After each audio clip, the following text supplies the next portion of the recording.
Hi folks, it's time to work on some inventory stuff. So we're going to start with periodic, FIFO, LIFO, and weighted average. And I'll do one video per item. Okay, these are cost flow methods that do not have to match the actual flow of the goods. For example, if you buy milk, the grocery store wants you to buy milk on a FIFO basis, the first in or the first out. However, as consumers, we want to buy on the LIFO basis. Last in is the first out. So I bet some of you reach around to the back and get the latest expiration date on the cartons of milk. That would be an example of LIFO. So on the books, the cost flow method, for lots of those smaller type items, they are not going to match the actual flow of the goods just because it's cost prohibitive to keep up with it that way. So we have three different methods that we use. We've got two inventory systems, periodic and perpetual. You've probably learned already how to do the journal entries for each system. And then we have FIFO, LIFO, and average methods. The FIFO can be done periodic and perpetual systems either way, and you're going to get the very same answer for both methods. LIFO can be done for both systems, but you will get different answers for both methods. Weighted average is only for periodic, and moving average is only for the perpetual system. And you will get different answers on these averages for your periodic and perpetual systems. Okay, the steps that you're going to go through for any system and any method, the very first thing, and what I think is really the most important, is to set up your data set. You want to make sure that in your data set you figure out the number of units that you're selling, and you figure out the number of units that are remaining in ending inventory.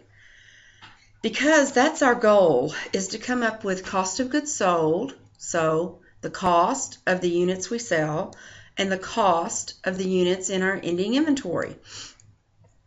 So we have a check figure built in, which makes me really like these kinds of problems because I can always double check and make sure I'm right. So goods available, GA is goods available, is the check figure for each computation.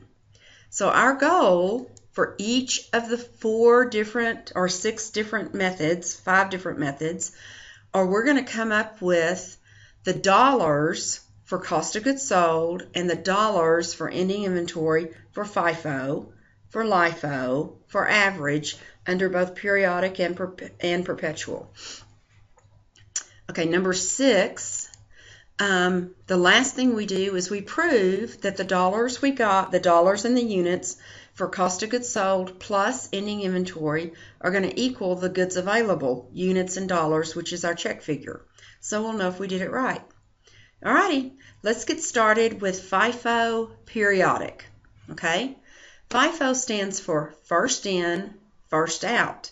So the first goods that come into the store are considered to be the first goods that go out the door and are sold first. In FIFO periodic, the actual dates purchased and sold don't matter one iota other than you have to stay within a period of time. You're going to look at the entire period of time together.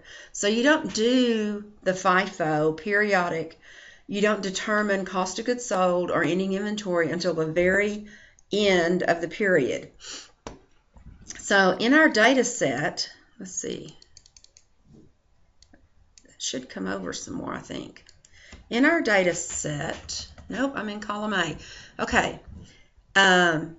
January 1st, we have beginning inventory, 100 units at $2.50 a piece is $250. So I'm multiplying the number of units times the price per unit to get total dollars. January 5th, we made a purchase of 150 at $2.60 for $3.90. January 10th, we made a purchase for 125 at $2.60, gives us $3.25. January 18th, we made a purchase of 200 at $265 and $5.30. On January 25th, we made another purchase of $135 at $270 for a total of $364.50. Okay, our goods available, we add up our units and we get 710 units. Add up the dollars and we get $1,859.50. Okay, so we need to know how many units we sold. Okay, so I'm just going to give you that. 505 units, period. That's what we sold. So if we subtract 505 from 710, we get ending inventory of 205. Okay, it can work just the opposite. It doesn't matter. If you happen to know your ending inventory is 205, then your goods sold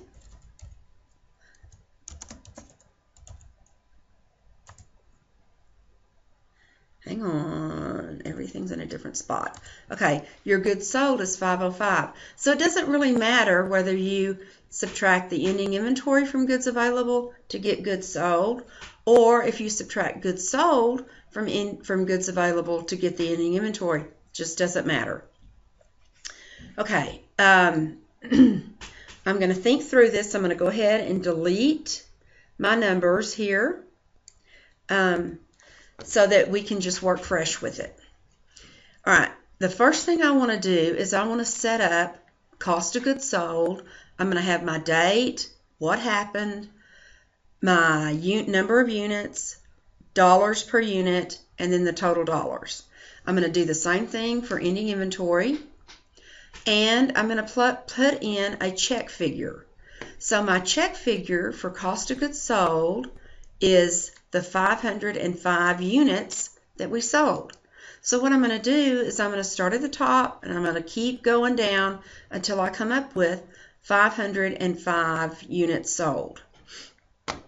I'm also going to put in my check figure for ending inventory, and that would be 205 units. Again, I'm going to add up my ending inventory. I should end up with 205 units. So that kind of helps just get me going with it. All right, so first in, first out. The very first thing that's in is my January 1 beginning inventory. And it's going to be my first out. So January 1 beginning inventory, I'm going to sell 100 units at their cost of $250 for the full $250.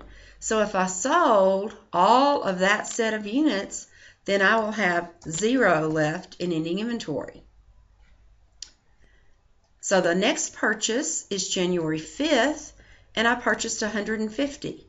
If I add 150 to 100, that gets me 250, so I'm not up to my 505.